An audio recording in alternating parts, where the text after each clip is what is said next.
আমার মেয়েকে ঠকানোর ব্যাপারে। ওই মেয়ের জন্য তো আমার মেয়ের জীবনটা শেষ হয়ে যেতে বসেছিল। আমার মেয়ে কখনো স্বাভাবিক জীবনে ফিরতে পারবে কিনা সেটাও আমি জানি না। এখন এর দায় কে নেবে বলো? আপনার মেয়ের জীবন কিচ্ছু হয়নি খালামণি। আপনি কতক্ষণে বুঝতে পারেননি যে আপনার মেয়ে যা করেছিল সবটা নাটক ছিল? ওর স্বাভাবিক জীবনে ফেরা নিয়ে আপনি কোনো চিন্তা করবেন না, কেননা ও স্বাভাবিক জীবনে আছে। এখন ও চেষ্টা করছে শ্রাবণ আর কবিতার স্বাভাবিক জীবনটা কিভাবে নষ্ট করতে পারে। শেষের কথাগুলো কাব্য বেশ রাগী কণ্ঠে বলল। অনেকক্ষণ চুপ থাকার পর এবার মুখ খুললেন সজীব সারোয়ার। কাব্যের উদ্দেশ্যে মৃদু গম্ভীর গলায় বললেন, কাব্য, চুপ করো। বড়দের সাথে কিভাবে কথা বলতে হয় সেই শিক্ষা নিশ্চয়ই আমরা তোমাকে দিতে পেরেছি। আই সরি মামা, আসলে আমি ওভাবেই বলতে চাইনি, কিন্তু পরিস্থিতির কারণে আমি বলতে বাধ্য হয়েছি। আর সত্যি বলতে তোমরা আমাদের বিশেষ করে শ্রাবণীকে শিক্ষাটা দিতে পেরেছো বলেই হয়তো এখন আমরা কেউই তেমন কিছু কিন্তু বলিনি। সজীব সারোয়ার কাব্যকে আর কিছু বললেন না। তিনি এবার রিমা বেগমের উদ্দেশ্যে বলেন, বড় আপা, আপনার কাছে আমার একটা প্রশ্ন। ফিহাকে আমরা কিভাবে ঠকিয়েছি? হ্যাঁ, একটা সময় আমরা চেয়েছিলাম ফিহা আর শ্রাবণের বিয়ে দিতে, কিন্তু যেদিন যে মুহূর্ত থেকে শ্রাবণ এই সম্পর্কে আপত্তি জানিয়েছে তারপর মুহূর্ত থেকে কিন্তু আমাদের পক্ষ থেকে এই কথার সম্পূর্ণ সমাপ্তি হয়েছিল। ব্যাপারটা এমন না যে শ্রাবণ আপত্তি জানিয়েছিল বলে আমরা ব্যাপারটাকে এখানেই থামিয়ে দিয়েছি।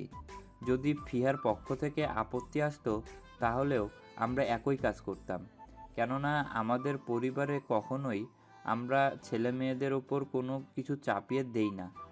সেটা যে সিদ্ধান্তই হোক না কেন, সব ব্যাপারে তাদের মতামত নেওয়া হয়। আমরা তাদের ইচ্ছাকে গুরুত্ব দিয়ে থাকি। আর শুধু আমরা না, শ্রাবণও কিন্তু কখনো ফিহার কাছে এরকম কোনো কিছু কথা বলেনি যার কারণে আপনি এটা বলতে পারেন যে শ্রাবণ ফিহাকে ঠকিয়েছে। আর আমার ছেলের আচরণ যে ঠিক কেমন সেটা নিশ্চয়ই আপনি ওর খালা হয়ে খুব ভালোভাবেই জানেন। ফিহার শ্রাবণকে ভালো লেগেছে, এতে কোনো দোষ নেই, লাগতেই পারে। ওর যেমন শ্রাবণকে ভালো লেগেছে ঠিক তেমনি শ্রাবণেরও কবিতাকে ভালো লেগেছে, এতেও কোনো দোষ নেই। কিন্তু আপনি এই কথাটা বলে আমাকে অপমান করবেন না যে আমরা আপনার মেয়েকে ঠকিয়েছি। ঠিক আছে সজীব, আমি আর কিছুই বলবো না। আর এমনিতেও আমার মেয়ে এতটা ফেলনা হয়ে যায়নি যে আমার জোর করে ওকে তোমার ছেলের ঘাড়ে চাপিয়ে দিতে হবে। রিমা বেগমের কথা শুনে ফিহা কান্না মিশ্রিত কণ্ঠে বলল, কিন্তু মা, আমি তো শ্রাবণকে ছাড়া আর কাউকে বিয়ে করতে চাই না। রিমা বেগম এবার মেয়েকে ধমক দিয়ে বলে ওঠেন, একদম চুপ, তুই আর একটা কথাও বলবি না। কাল সকালে আমরা এখান থেকে চলে যাব। আরিশা, ওকে ঘরে নিয়ে যাও। কথাটা বলে রিমা বেগম সেখান থেকে চলে গেলেন। আরিশা ও ফিয়াকে নিয়ে সেখান থেকে চলে গেল। ওদের চলে যাওয়ার কথা শুনে কাব্য বিড়বিড় করে আলহামদুলিল্লাহ পড়ল। সজীব সারোয়ার এবার কবিতাকে নাম ধরে ডাকলেন। কবিতা। সজীব সারোয়ারের কণ্ঠ কানে যেতেই কবিতা কেঁপে উঠল। কবিতার চোখে মুখে ভয়ের ছাপ স্পষ্ট প্রতীয়মান হলো। কবিতাকে কেঁপে উঠতে দেখে কেয়া আরো শক্ত করে ওর হাতটা ধরল। কবিতা কাঁপা কাঁপা গলায় বলল, জি বলুন। সজীব সারোয়ার মৃদু গম্ভীর কণ্ঠে বললেন, শ্রাবণ যে তোমায় পছন্দ করে এটা কি তুমি আগে থেকেই জানতে? কবিতা একটু সময় নিয়ে বলল, হ্যাঁ, জানতাম। তুমিও কি শ্রাবণকে পছন্দ করো? কবিতা তাড়াহুড়ো করে জবাবে বলল, আপনি চিন্তা করবেন না, আমি কালকে এখান থেকে চলে যাব। আমি আর কখনো এখানে আসবো না। আমি কথা দিচ্ছি, আমার জন্য আপনাদের আর কোনো সমস্যা হবে না। কবিতা কথাটা বলতেই শ্রাবণ রাগী কণ্ঠে ধমক দিয়ে কবিতাকে বলল, আবার গাধার মতো কথা বলছেন কবিতা। আব্বু যেটা জিজ্ঞেস করেছে চুপচাপ সেটার উত্তর দিন, হ্যাঁ কিংবা না। আমি আর বাড়তি একটা কথাও যেন আপনার মুখে না শুনি কবিতা। শ্রাবণের কথায় সায় জানিয়ে কাব্য কবিতার উদ্দেশ্যে বলে, এসব আবার কেমন কথা কবিতা? তুমি বলো না যে তুমি শ্রাবণকে পছন্দ করো, এখানে ভয় পড়ে কি আছে? তুমি যদি এখন এসব কথা বলো তাহলে কিন্তু শ্রাবণকে অপমান করা হবে। তুমি দেখছো না ছেলেটা তোমাকে পাওয়ার জন্য সবার সাথে লড়াই করছে। এখন তুমি যদি ওর লড়াই ওর পাশে না থাকো তাহলে কিভাবে হয়? কবিতা তাও কিছু বলতে পারল না। সবকিছু যে এত তাড়াতাড়ি হয়ে যাবে কবিতা সেটা কখনো ভাবেনি। কবিতা ভেবেছিল আগে সে নিজেকে শ্রাবণের যোগ্য করে তুলবে, তারপর না হয় সবাইকে জানানো যেত, কিন্তু এখনো কোনো মুখ দিয়ে এ কথাটা বলবে। এদিকে কবিতাকে চুপ থাকতে দেখে সজীব সারোয়ার বলে ওঠেন, বুঝতে পেরেছি আমি, আর কিছু বলতে হবে না তোমার। এবার তিনি শ্রাবণকে উদ্দেশ্য করে গম্ভীর গলায় প্রশ্ন করেন।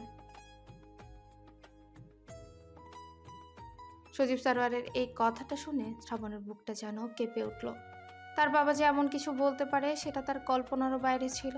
শ্রাবণ তাও নিজের দুর্বলতাটা প্রকাশ না করে মৃদু হেসে বলল, তুমি তোমার ছেলেকে খুব ভালো করেই চেনো আব্বু। তুমি যে দুটো পথের কথা বলেছো, সেই দুটো পথই আমার বেঁচে থাকার কারণ। আমি না কবিতার জন্য তোমাদের ছাড়তে পারবো, না তোমাদের জন্য কবিতাকে ছাড়তে পারবো। আমি সব দিক সামলে তোমাদের সবাইকে নিয়েই থাকবো আব্বু, সেটা যেভাবেই হোক। কোনো একটা পথ বেছে নিয়ে আমি আরেকটা পথ ছেড়ে দিতে পারবো না। সজীব সারোয়ার যেন ছেলের উত্তর শুনে খুশি হলেন। তিনি শ্রাবণকে কিছু না বলে এতক্ষণ নীরব দর্শকের ভূমিকা পালন করতে থাকা আলী আহমেদকে বললেন, দুলাভাই, একদিনে যদি দুটো কাজ সম্পূর্ণ করা হয় তাহলে কি আপনার আপত্তি আছে? আলী আহমেদ কিছু উত্তর দেওয়ার আগে কাব্য উচ্ছ্বাসিত কণ্ঠে সজীব সারোয়ারকে বলল, মামা, আমি যা ভাবছি তুমি কি সেটার কথাই বলছো? সজীব সারোয়ার মৃদু হেসে মাথা নাড়িয়ে সম্মতি জানালেন। এদিকে বাকিরা যেন কিছুই বুঝল না। শ্রাবণ অবাক কণ্ঠেই বলল, আমি কিন্তু কিছুই বুঝলাম না, তোমরা কিসের কথা বলছো? শ্রাবণের কথা শুনে কাব্য পুনরায় উচ্ছ্বাসিত কণ্ঠে বলল, আরে মামা, একদিনে দুটো বিয়ে দেওয়ার কথা বলছে। মানে আমার আর সাফের সাথে তো আর কবিতার বিয়েটা হবে।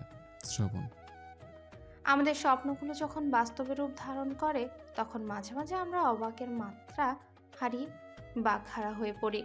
মনে হয় এত সহজে আমাদের স্বপ্নগুলো পূরণ হয়ে গেল কিভাবে? সত্যি আমি যা চাই তা এত সহজে পেয়ে গেলাম। আর ব্যাপারটা যদি ভালোবাসার মানুষকে পাওয়ার ক্ষেত্রে হয় তাহলে খুশিটা কাউকে বোঝানোর মতো হয় না। ভালোবাসায় অপূর্ণতা কেউই চায় না, সবাই ভালোবাসায় পূর্ণতা চায়। যাদের ভালোবাসা পূর্ণতা পায় না তাদের কষ্ট যেমন কাউকে বোঝানোর মতো হয় না, ঠিক তেমনই যাদের ভালোবাসা পূর্ণতা পায় তাদের খুশিও কাউকে বোঝানোর মতো হয় না। ঠিক এখন যেমন শ্রাবণ নিজের খুশিটা কাউকে বোঝাতে পারছে না। কবিতা রাজি হওয়ার পর ভেবেছিল পরিবারকে মানাতে হয়তো তার অনেক কষ্ট করতে হবে, কিংবা এমনও হতে পারে যে পরিবার হয়তো মানতেই চাইলো না। শ্রাবণ তখন ভাবতো যে যদি তার পরিবার না মানে তাহলে সে কি করবে। কারো প্রতি তো তার দুটোই তার প্রয়োজন, তার পরিবারকেও তার প্রয়োজন, কবিতাকেও তার প্রয়োজন। তাহলে কিভাবে সে একটাকে বেছে নিবে? কিন্তু আজ যখন খুব সহজে তার পরিবার সবটা মেনে নিল তখন শ্রাবণের নিজেকে পৃথিবীর সব থেকে ভাগ্যবান পুরুষ বলে মনে হচ্ছে, যার কাছে তার ভালোবাসার মানুষটাও আছে, আবার তার পরিবারও আছে। কবিতার কাছেও পুরো ব্যাপারটা যেন স্বপ্নের মতো লাগছে। তার মনে একটাই প্রশ্ন, তার মতো অসহায় নিঃস্ব অযোগ্য একটা মেয়েকে সবাই শ্রাবণের মতো ছেলের পাশে এত সহজে কিভাবে মেনে নিতে পারলো? কেউ একটা বারের জন্য কবিতাকে দোষারোপ করলো না। বলতে গেলে এই ব্যাপারে তো কেউ কবিতাকে কোনো প্রশ্নই করেনি, কাউকে কোনো দ্বিধাদ্বন্দ্বের মাঝে পড়তে হয়নি। বরং কাব্য আর সাফার বিয়ের আয়োজনের সাথে এখন তাদের বিয়ের আয়োজনটাও করা হচ্ছে। সবার দায়িত্ব যেন দ্বিগুণ বেড়ে গেছে। শ্রাবণ আর কবিতা দুজনের কেউ কোনো কথা বলতে পারেনি, শুধু চুপচাপ দুজন দুজনের দিকে তাকিয়েছিল। কবিতা শ্রাবণের দৃষ্টিতে স্পষ্ট প্রাপ্তির খুশিটা দেখতে পেল। শ্রাবণের খুশি যেন ওর দৃষ্টি দেখে বোঝা যাচ্ছে। কবিতা এখনো যেন দ্বিধাদ্বন্দ্বে ভুগছে। বারবার মনে হচ্ছে যে মানুষগুলো তাকে এতটা সম্মান দিল, এতটা আপন করে নিল, কবিতা তাদের মর্যাদা রাখতে পারবে তো? নিজেকে শ্রাবণের এই পরিবারের যোগ্য করে গড়ে তুলতে পারবে তো? শ্রাবণও যেন কবিতার দৃষ্টিতে থাকা অস্বস্তি দ্বিধাদ্বন্দ্ব বুঝতে পারল। দূর থেকেই যেন কবিতাকে আশ্বস্ত করে বলল, আমি আছি আপনার পাশে কবিতা। জীবনে চলার পথে যে কোনো সময়ে, যে কোনো মুহূর্তে আপনার সামনে যত বিপদই আসুক না কেন, সব সময়ে আমি আপনার সাথে আছি। আপনার প্রতিটা পদক্ষেপে আপনার হাত ধরে সাহস জোগানোর জন্য আমি আছি। আমার খুশির ভাগগুলো আপনাকে দিতে আমি আছি, আপনার কষ্টের ভাগ নিতে আমি আছি। কবিতাও যেন শ্রাবণের চোখের ভাষাগুলো পড়তে পারল। মুহূর্তের মাঝে তার ভেতরে থাকা সমস্ত অস্বস্তি যেন উধাও হয়ে গেল। যার পাশে শ্রাবণের মতো একজন ভালোবাসার মানুষ আছে তার ভয় কিসের? এদিকে কাব্য আর কি আর আনন্দ যেন ধরে রাখা যাচ্ছে না। কাব্যের বিয়েতেও হয়তো দুজনে এতটা খুশি হয়নি যতটা না খুশি হয়েছে শ্রাবণ আর কবিতার বিয়ে ঠিক হওয়াতে। কাব্য তো বলতে গেলে ভুলেই গেছে যে একদিন পর ওর নিজেরই বিয়ে। বারবার বলছে ওর ভাইয়ের বিয়ের সমস্ত দায়িত্ব ওর নিজেরও। ও নিজ হাতে সব ব্যবস্থা করবে নিজের মনের মতো করে। কেয়ারও একই অবস্থা, কেউ কবিতাকে নিজের মনের মতো করে সাজাবে। কালকে কাব্য আর সাফার গায়ে হলুদের অনুষ্ঠান আছে, কিন্তু কাব্যের হলুদ মাখামাখি অত পছন্দ না বলে অনুষ্ঠানটা খুব ছোট করে ঘরোয়াভাবেই করার কথা ছিল। কিন্তু এখন যখন ওদের সাথে শ্রাবণদেরও বিয়ের অনুষ্ঠান হবে, তাই কেয়া আর কোনো মতেই গায়ে হলুদের অনুষ্ঠান ছোট করতে দেবে না। একে তো দুটো ভাইয়ের একসাথে বিয়ে হচ্ছে, তার মধ্যে যদি আবার আনন্দই না করতে পারে তাহলে আর কি হলো। কিন্তু সমস্যা অন্য জায়গায়। শ্রাবণ আর কবিতা দুজনের জন্য জামা কাপড় কেনা হয়েছে, কিন্তু তখন তো আর কেউ জানতো না যে ওদের বিয়ে হবে, তাই জামা কাপড়ও সেভাবে কেনা হয়নি। গায়ে হলুদের অনুষ্ঠান যেহেতু রাতের বেলা হবে, তাই ঠিক করা হলো আগামীকাল দিনের বেলা গিয়ে কবিতার বিয়ের যাবতীয় মার্কেটিং করা হবে। সোমা স্যারও আর কবিতাকে নিয়ে তার রুমে গেলেন, সাথে কেয়াও গেল।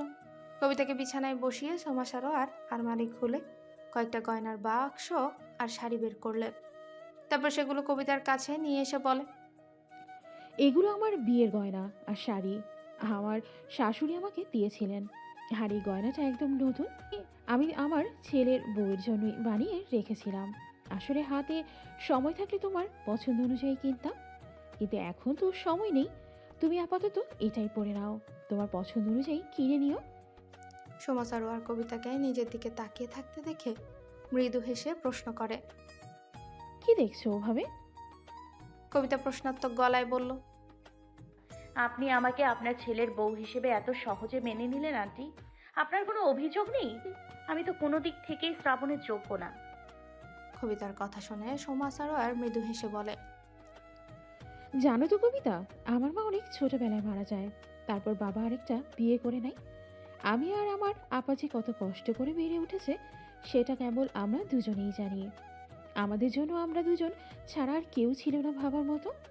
তারপর আপার বিয়ে হয়ে গেল। দুলাভাই খুব ভালো মানুষ, আপা খুব সুখে ছিল, কিন্তু আমি হয়ে গেলাম একা। আমার উপর অত্যাচার আরও বেড়ে গেল।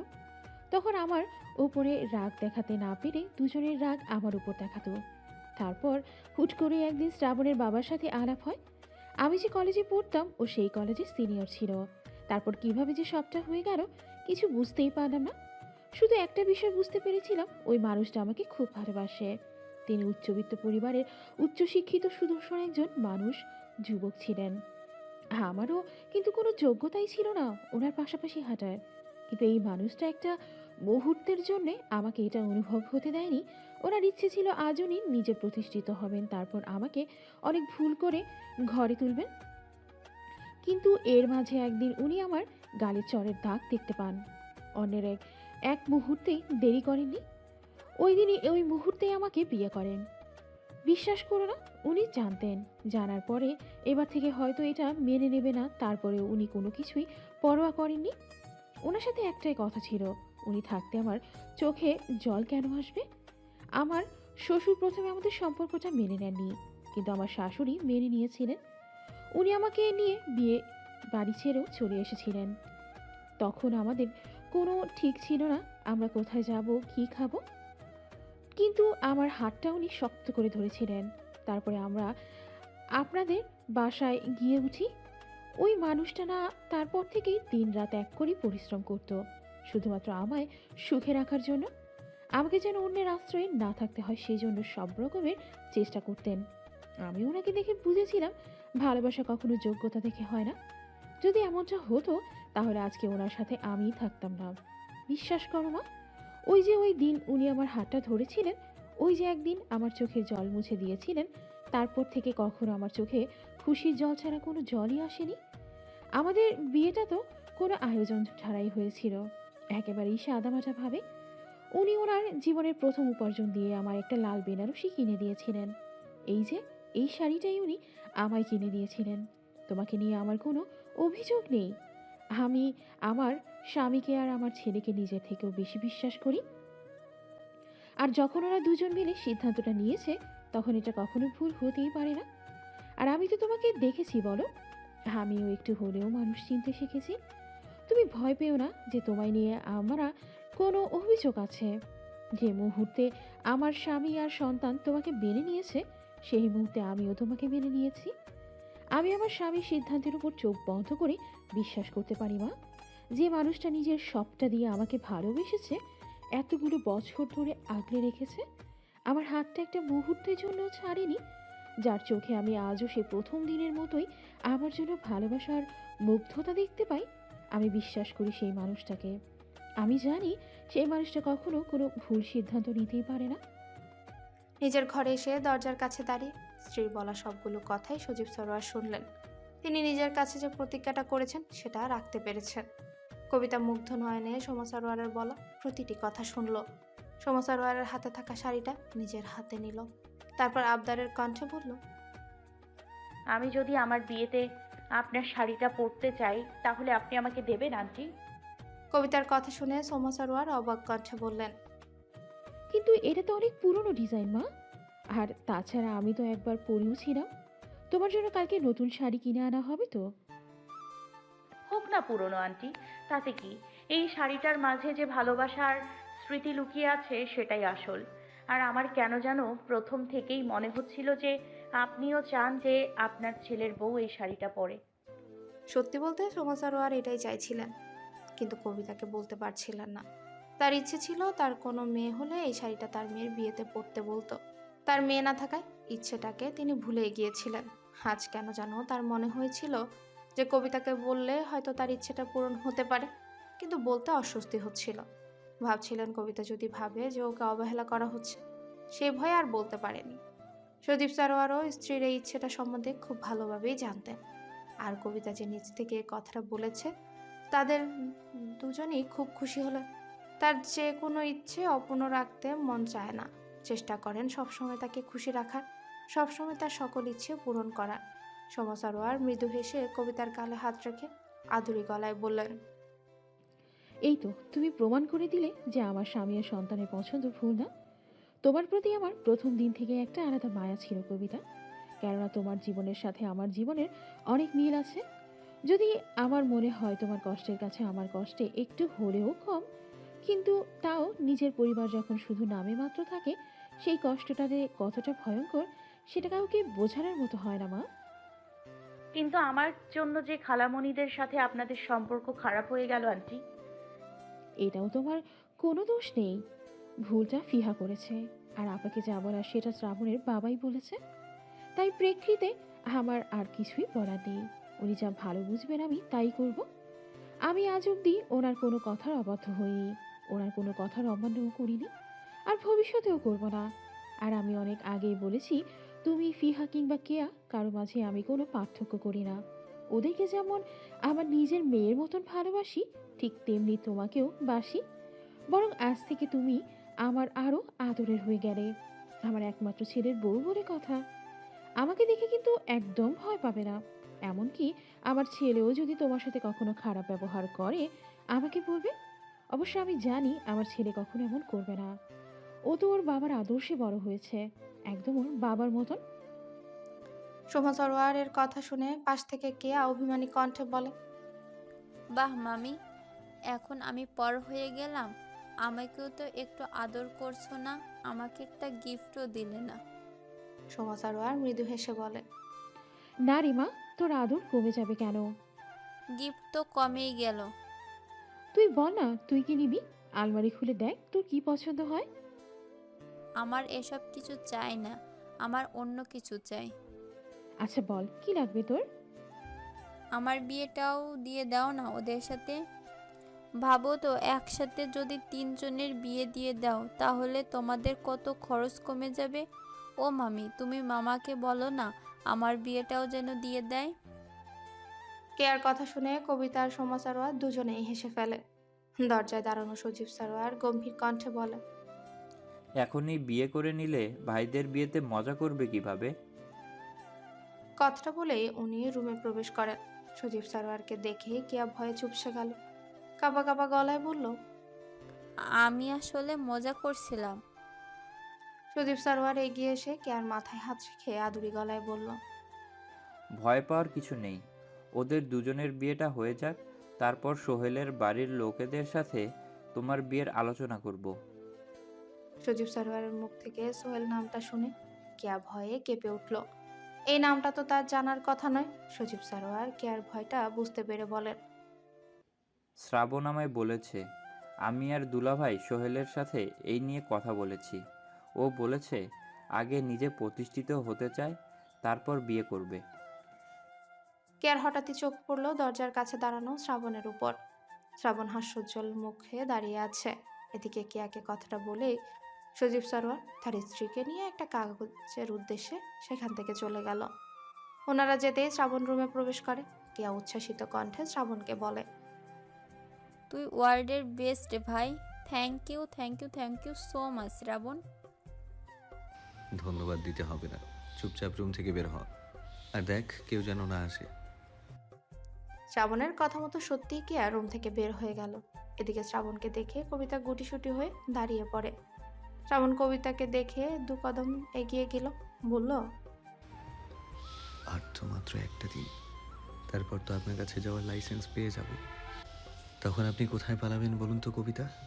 আর যদি পালিয়েও যান, দিন শেষে আপনাকে আমার কাছেই ফিরে আসতে হবে। খুব ইচ্ছে করছে আপনাকে জড়িয়ে ধরতে, কিন্তু না, আমি সেটা করব না। যেদিন আপনার নিজ থেকে ইচ্ছে হবে আমার বুকে মাথা রাখতে, সেই দিনই আপনাকে জড়িয়ে ধরব। জানেন তো কবিতা, আমার না একটা জিনিস ভেবে সীমাহীন আনন্দ হচ্ছে। আর মাত্র একটা দিন, তারপর আপনি সম্পূর্ণভাবে আমার হবেন। আমি সবসময় আপনাকে দেখতে পারবো, আপনাকে ছুঁতে পারবো। এত ভালোবাসবেন না আমায়। বিনিময়ে যদি আমিও আপনাকে ঠিক এতটাই ভালোবাসা ফেরত দিতে না পারি, তাহলে আপনি কষ্ট পাবেন, আর সেটা যে আমি সহ্য করতে পারবো না। শ্রাবণ মৃদু হেসে বলে, কি করব বলুন? আপনাকে ভালো না বেসে থাকতেই পারি না। আপনি নামক অসুখটা আমার সারা হৃদয়ে ছড়িয়ে গেছে, আর আপনাকে ভালোবাসা সেই রোগটার ওষুধ হয়ে দাঁড়িয়েছে। ভালো না বাসলে যে হৃদয়ে ব্যথা হয়, এতদিন আমার কল্পনায়, আমার স্বপ্নে আপনাকে নিয়ে কত কবিতা লিখেছি। এবার থেকে আমার হৃদয়ে আপনি কবিতা লিখবেন। ওই যে একটা গানের লাইন আছে না, শ্রাবণের বুকে প্রেম কবিতা যে লিখে যায়, ঠিক তেমন করে এ হৃদয়ে শুধু আপনার লেখা প্রেমের কবিতাগুলোই থাকবে আজ থেকে। কবিতা, ভালোবাসি আপনাকে, আর আপনাকে ভালোবাসার এই রোগ মনে হয় আমার কখনোই সারবে না। কে আর বাচ্চা কেয়া, একদম আমার বউকে ভূত সাজাবি না, বলে দিলাম।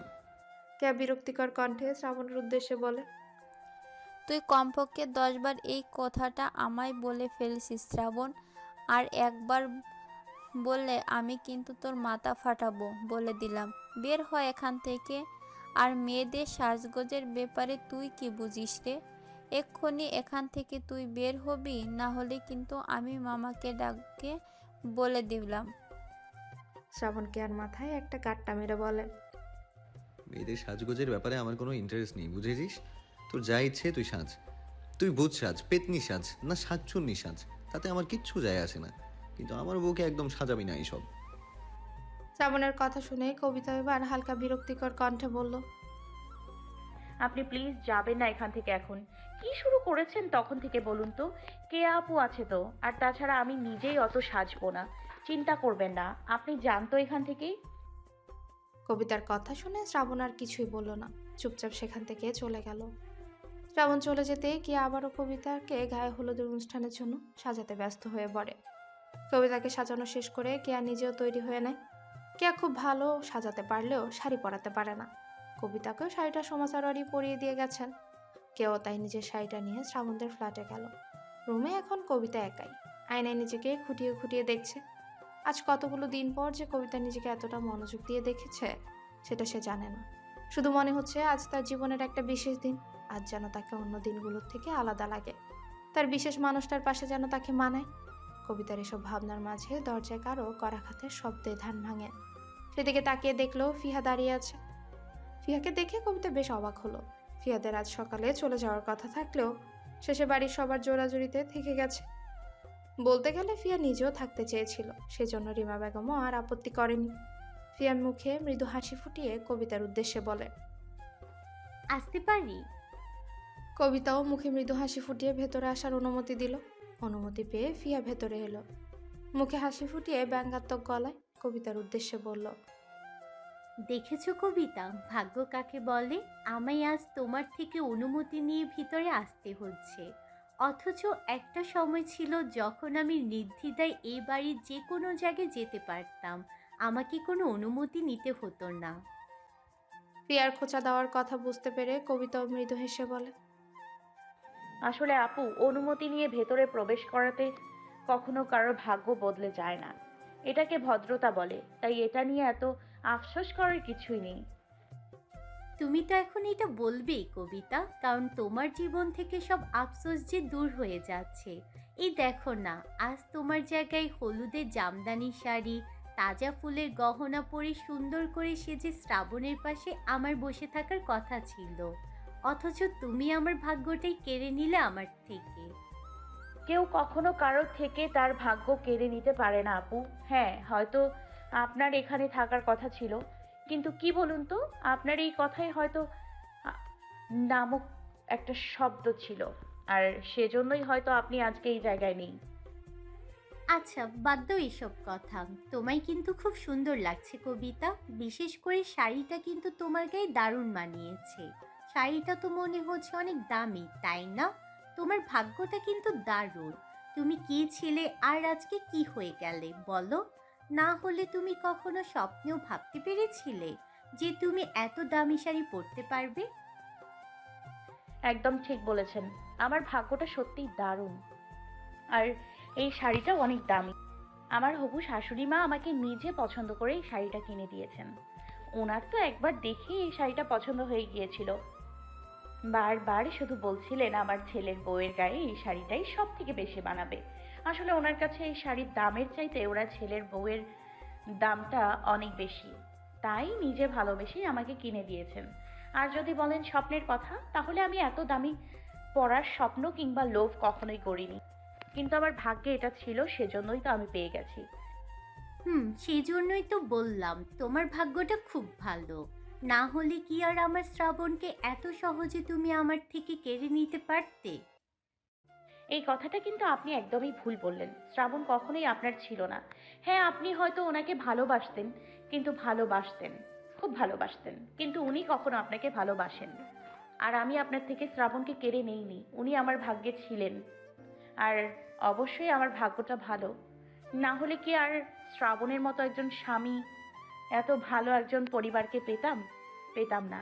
আর হ্যাঁ, আজ শ্রাবণকে আপনার বললেন, কিছু বললাম না, কেননা শ্রাবণ এখনো সম্পূর্ণভাবে আমার হয়নি, কিন্তু আর এই কিছু মুহূর্ত বাদেই সম্পূর্ণ আমার হবেন। আমার একান্ত ব্যক্তিগত পুরুষ আমার স্বামী, আমার ভালোবাসা। তাই অনুগ্রহ করে অন্যের স্বামীর সম্বন্ধে কিছু বলতে গেলে তাকে নিজের বলে সম্বোধন করবেন না। আমার স্বামী একান্তই আমার, তাকে নিজের বলার অধিকার আমি কাউকেই দিব। কথাগুলো কবিতা মৃদু গম্ভীর কণ্ঠে বেশ দৃঢ়ভাবে বলল। কবিতার কথা শুনে ফিয়াও মৃদু রাগী কণ্ঠে বলল, বাহ, বেশ কথা বলা শিখে গেছো তো দেখছি। তা গলায় এত জোর এলো কিভাবে? এই সারোয়ার বাড়ির বউ হবে বলে? কবিতা হালকা হেসে বলল, আমার স্বামীকে আমার বলতে গলার জোর তো একটু বাড়াতেই হবে। আসলে কি বলুন তো, আমার পাশে যখন শ্রাবণ আছে, এই কথাটা আমি ভাবি, তখন আমার সাহস এমনি বেড়ে যায়। মনে হয় যত বিপদই আসুক না কেন, উনি সামলে নেবেন। আমি কোনো ভুল করলে উনি সংশোধন করে দেবেন।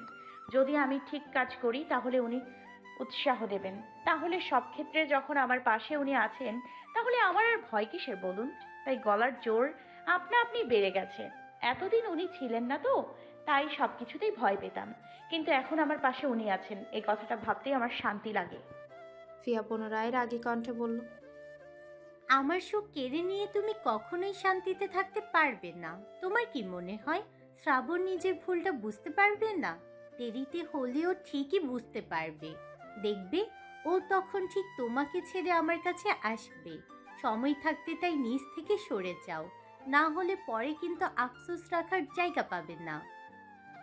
যদি কখনো এমনটা হয়ে যায়, ওনার মনে হয় আমি ওনার জীবনে ভুল, তাহলে আমি নিজেই ওনার জীবন থেকে চলে যাব। কিন্তু আমি জানি ওনার কখনো এমনটা মনে হবেই না। আপনি হয়তো এখন ওনাকে চিনতে পারেননি, কিন্তু আমি আমার হবু স্বামীকে খুব ভালোভাবে চিনতে পেরেছি। আর আমি ওনার সম্বন্ধে একটা বাজে কথাও আপনার মুখ থেকে শুনতে চাই না। উনি কেমন সেটা আমি বুঝে নেব, আপনার বুঝতে হবে না। আপনি এখন আসতে পারেন। আসলে আমার না এখন কথা বলতে ভালো লাগছে না। ফিয়া তাচ্ছিল্য হেসে বলল, আমার কথা মিলিয়ে নিও কবিতা, তোমার সংসার টিকবে না। কবিতা এবার অত্যন্ত রাগী গলায় বলল। আপনি বের হবেন না, আমি শ্রাবণকে ডাকবো। ফিয়া আর কিছুই বলল না। অপমানে মুখটা ছোট হয়ে এলো। বেরিয়ে যেতে নিলে কবিতা পেছন থেকে বলে ওঠে, আর মনে যেন থাকে, শ্রাবণ শুধুমাত্র আমার আর কারণ নয়। তাই দ্বিতীয় দিন ওকে নিজের বলে সম্বোধন করার দুঃসাহস দেখাবেন না। আর যদি এই দুঃসাহসটা দেখান, তাহলে কিন্তু তখন আর আপনার সাথে এই সাধারণ কবিতা কথা বলবে না, কথা বলবে শ্রাবণ সারোয়ারের স্ত্রী। কথাটা মাথায় রাখবেন। বাসন্তী রঙের জামদানি শাড়ির সাথে তাজা ফুলের গহনা, মুখে হালকা মেকআপ আর ঠোঁট জুড়ে প্রশান্তির হাসি। কবিতা গায়ে হলুদের স্টেজে শ্রাবণের পাশেই বসে আছে। শ্রাবণের পরনেও বাসন্তী রঙের পাঞ্জাবি আর সাদা পায়জামা। পাঞ্জাবির ওপরের দুটো বোতাম খোলা, হাতটা কোনোই অবধি ফোল্ড করা। চুলগুলো এখন আর পরিপাটি নেই, অগোছাল হয়ে গেছে। দুজনকে পাশাপাশি দারুণ মানিয়েছে। হলুদের আয়োজন বাড়ির ছাদেই করা হয়েছে।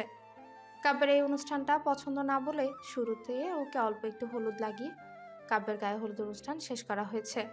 তারপর শ্রাবণের গায়ে হলুদের অনুষ্ঠান শুরু করা হয়েছে। শ্রাবণ বেশ অনেকটা সময় ধরে কবিতার সাথে একটু কথা বলতে চাইছে, কিন্তু সুযোগই পাচ্ছে না। যে না একটু কথা বলতে নিবে, অমনি কেউ না কেউ হলুদ লাগাতে চলে আসছে। যদি এখনো কেয়া, কাব্য আর শ্রাবণের বন্ধুরা কেউ হলুদের লাগায়নি, ওরা নাকি সবার শেষে হলুদ লাগাবে। অনেকটা সময় পার হওয়ার পর জায়গাটা একটু ফাঁকা হলো। এই সুযোগে শ্রাবণ কবিতাকে জিজ্ঞেস করলো। আমার কেমন লাগছে কবিতা? শ্রাবণের প্রশ্ন শুনে কবিতা ওর দিকে তাকালো। কিছুক্ষণ অপলক দৃষ্টিতে তাকিয়ে থেকে বলল, প্রতিবার তো আপনি আমাকে আপনার চোখের ভাষা পড়তে বলেন, আজ আমি আপনাকে বলছি, আমার চোখের দিকে তাকিয়ে দেখুন, উত্তরটা ঠিক পেয়ে যাবেন। আমি যে একটু আপনার মুখ থেকে শুনতে চাই। বলতেই হবে আমায়? বলুন না। কবিতা স্মিত হেসে বলল, আমার দেখা শ্রেষ্ঠ সুদর্শন পুরুষ আপনি শ্রাবণ। আমার চোখে আপনার কোনো তুলনা নেই। আপনার সৌন্দর্যের বর্ণনা করতে গেলে আমি ব্যর্থ হব।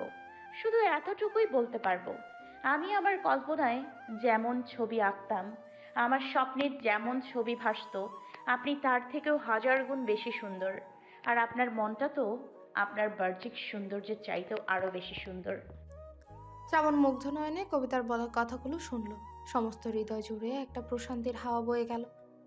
কবিতাকে পাশে দেখতে পেয়ে শ্রাবণ যেন এখন আলাদা রকমের একটা শান্তি অনুভব করে। শ্রাবণকে নিজের দিকে তাকিয়ে থাকতে দেখে কবিতা নিজের দৃষ্টি সরিয়ে নিয়ে মৃদু হেসে বলল, এভাবে হাঁ করে তাকিয়ে থাকলে সবাই বউ পাগল বলবে আপনাকে। কবিতার কথা শুনে শ্রাবণ অকপটে বলল, আমি বউ পাগল হতে রাজি কবিতা, তবু আপনার উপর থেকে দৃষ্টি সরাতে পারবো না। আর বলা লোকের বলতে হবে না, আমি নিজেই স্বীকার করে নিচ্ছি যে আমি বউ পাগল। আর এতে আমার কোনো আফসোস নেই। কবিতা শুধু হাসলো।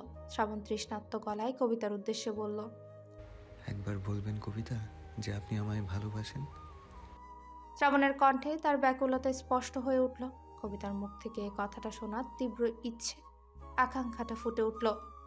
বরাবরের মতো কবিতা শ্রাবণের দিকে তাকিয়ে মৃদু হেসে বলল, এতগুলো দিন যখন অপেক্ষা করলেন, তাহলে আর একটা দিন অপেক্ষা করুন। আমি এই কথাটা আমার স্বামীকে বলতে চাই। আমি ঠিক করেই রেখেছিলাম জীবনে একজনকেই ভালোবাসবো নিজের সবটা দিয়ে, আর সেই মানুষটা হলো আমার স্বামী। তাই আর একটা দিন অপেক্ষা করে নিন। আমার ভালোবাসাটা আমি আমার স্বামীকে দিতে চাই। শ্রাবণ মেনে নিল কবিতার কথাটা। ও কখনোই কবিতার ইচ্ছের বিরুদ্ধে গিয়ে কিছু করতে চায় না। আর কবিতা যখন চাইছে যে তাদের বিয়ের পরেই কবিতা শ্রাবণকে নিজের ভালোবাসার কথাটা বলবে, তাহলে তাই হোক। ওদের কথার মাঝেই সেখানে কেয়া, কাব্য সহ শ্রাবণের বাকি বন্ধুরা উপস্থিত হলো। কেয়া এসে কবিতার পাশে বসে শ্রাবণের উদ্দেশ্যে বলল, এ নির্লজ্জ, সামনে যে এত মানুষ আছে সেটা তোর চোখে পড়ে না? হাঁ করে তাকিয়ে আছিস কেন? আরে ভাই, কালকেই তো বিয়ে হয়ে যাবে, তারপর তো প্রাণ খুলে দেখতেই পারবি। এখন একটু কন্ট্রোল কর না নিজেকে। কেয়ার কথা শুনে শ্রাবণও মৃদু রাগী কণ্ঠে বলল, আমি আমার হবু বউয়ের দিকে তাকিয়ে আছি, সেটা সবাই দেখছে। আর তুই যে সারা বাড়ি ঘুরে ঘুরে সোহেলের সাথে ছবি তুলছিস, তখন তোর লজ্জা কোথায় ছিল? ভাই, একে চুপ থাকতে বলো তো, না হলে কিন্তু ছাদ থেকে এই আপদটাকে আমি নিচে ফেলে দিব, বলে দিলাম। একটু শান্তিতে আমার বউকেও দেখতে দিবে না। শ্রাবণের কথা শুনে ওর বন্ধুরা কবিতাকে বলে ওঠে, ভাবি, এ এখন থেকে যে বউ বউ শুরু করে দিয়েছে, তাতে মনে হয় না বিয়ের পর আর আমাদের মনে রাখবে। আর আমাদের ওর সাথে আড্ডা দেওয়া হলো না ভাবি। তুমি তো দেখি আমাদের বন্ধুটাকে একদম পর বানিয়ে দিলে। ওদের কথা শুনে কবিতা মৃদু হেসে বলে, উনি আড্ডা না দিলে না দেবে, আমি কিন্তু আপনাদের সাথে আড্ডা দিব। আপনারাও ওনাকে ভুলে যান, আজ থেকে আমি আপনাদের সাথে আড্ডা দিব। কবিতার কথা শুনে পাশ থেকে কেয়া বাঁকা হেসে বলে, একদম ঠিক বলছস কবিতা, ওর সাথে আর কোনো সম্পর্ক নেই। আচ্ছা শোনো, কাল রাতে আমাদের প্রথম আড্ডার আসর বসবে, আর সেটা সারা রাত চলবে। কি বলিস সবাই, আইডিয়াটা ভালো না? কেয়ার কথার মানেটা সবাই খুব ভালোভাবে বুঝতে পারলো। একসাথে সবাই সম্মতি জানালো।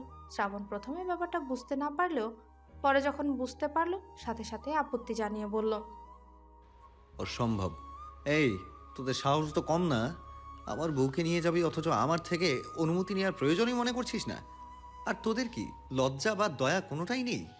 তোরা কিভাবে কালকে আমার বউকে নিয়ে যেতে চাস? শ্রাবণের কথা শুনে পাশ থেকে কাব্য বলে ওঠে, আমি তোর বড় ভাই, একটু ভেবেচিন্তে কথা বল। রাখো তোমার ভেবেচিন্তে কথা বলা।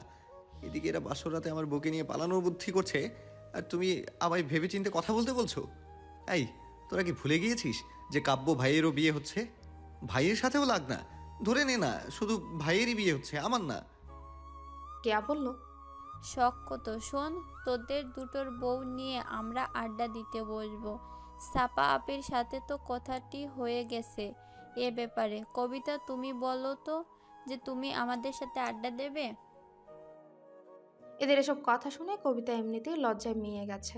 তার উপর আবার তাকেও জিজ্ঞেস করা হচ্ছে যে সে কি করবে। কবিতা এখন কোন দিকে যাবে সেটাই বুঝতে পারছে না। কি নিয়ে তো হাসাহাসি হচ্ছে এখানে? হঠাৎই কারো কণ্ঠস্বর পেয়ে সবার মনোযোগ সেদিকে গেল। তাকিয়ে দেখলো ফিহা মুখে হাসি ফুটিয়ে দাঁড়িয়ে আছে। সবাইকে চুপ থাকতে দেখে ফিয়া এগিয়ে এসে আবারও একই প্রশ্ন করতেই কাব্য বলল, আমাদের বাসরাতে নাকি ওরা সবে আমাদের দু ভাইয়ের বউ নিয়ে পালাবে, সেসব নিয়ে হাসাহাসি হচ্ছিল। কথাটা শুনে ফিয়ার খারাপ লাগলো কিনা সেটা বোঝা গেল না, কেননা ওর মুখের হাসি দেখে কারোরই মনে হবে না যে ওর খারাপ লেগেছে।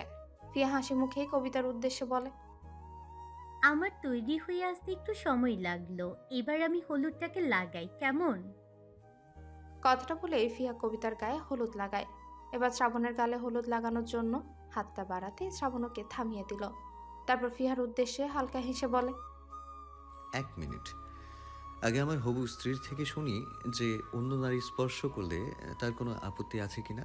আসলে ও আমায় নিয়ে একটু বেশি পজিটিভ তো, তাই। কথাটা বলে শ্রাবণ কবিতার উদ্দেশ্যে বলে, আপনার কোনো আপত্তি আছে কি কবিতা? কবিতা হালকা হেসে বলে, সবাই যখন আপনাকে হলুদ লাগালো, তাহলে ওনার লাগানোতে আমার কোনো আপত্তি নেই। উনি তো আর বাকিদের থেকে আপনার কাছে আলাদা না। অনুমতি পেয়ে শ্রাবণ ফিয়ার উদ্দেশ্যে বলে, এবার লাগাতে পারো ফিয়া, আমার প্রিয়তমা হবু স্ত্রী অনুমতি দিয়ে দিয়েছে। থাক, আমার হলুদ লাগানোর আর দরকার নেই, আসছি। ঠিক আছে। কথাটা বলেই ফিয়া সেখান থেকে চলে গেল। ফিয়া চলে যেতেই সবাই শব্দ করে হেসে ওঠে। সবাই এবার হাতে হলুদ নিয়ে শ্রাবণের উদ্দেশ্যে বলে, বলেছিলাম না আমরা সবার পরে লাগাবো, এবার আমরা একসাথে লাগাবো তোকে হলুদ। কথাটা বলেই সবাই এক প্রকার হামলা চালালো শ্রাবণের উপর। কবিতার উপর আর কোনো প্রভাবই পড়ল না। কয়েক মুহূর্তের ব্যবধানে পরিপাটি শ্রাবণকে একদম অগোছালো করে দিল সবাই মিলে। শ্রাবণী তো মোটেও বিরক্ত হলো না, কেননা ও জানে এটা দেখতে পাগলামো মনে হলেও ওদের সবার ভালোবাসা জড়িয়ে আছে। প্রত্যেকটা মানুষ ওর খুশিতে খুশি। হলুদ লাগানো শেষে কাব্য পকেট থেকে ফোনটা বের করে সবাইকে শ্রাবণদের আশেপাশে বসে যেতে বলে। যে যার মতো যেখানে জায়গা পেলেও বসে পড়লো। ক্যামেরায় বন্দি হলো একটা সুন্দর মুহূর্ত। কত অপেক্ষা, কত চেষ্টার পর এই সময়টা এসেছে শ্রাবণের জীবনে। ইচ্ছে তো করছে সময়টাকে এখানেই থামিয়ে রাখতে, কিন্তু সেটা তো সম্ভব নয়। তাই এই মুহূর্তটা আর একটা ছোট্ট স্মৃতির ন্যায় ক্যামেরায় বন্দি হয়ে আজীবন রয়ে যাবে ওদের কাছে। লাল বেনারসি, গলায় সোনার হার, কানে ঝুমকো, হাতে চুড়ি আর বালা, কপালে ঠিক মাঝ বরাবর একটা টিপ, হাতে মেহেদি দেওয়া। মেহেদির মাঝে শ্রাবণ নামটা জলজল করছে যেন। চুলগুলো খোপা করে তাতে জুঁই ফুলের মালা দেওয়া। মুখে হালকা মেকআপ, চোখে কাজল, ঠোঁটে লিপস্টিক, সব মিলিয়ে কবিতাকে অপূর্ব সুন্দর লাগছে। এই বিশেষ দিনটা নিয়ে প্রত্যেকটা মেয়েরই আলাদা স্বপ্ন থাকে, কত ইচ্ছে থাকে এই দিনটাকে ঘিরে।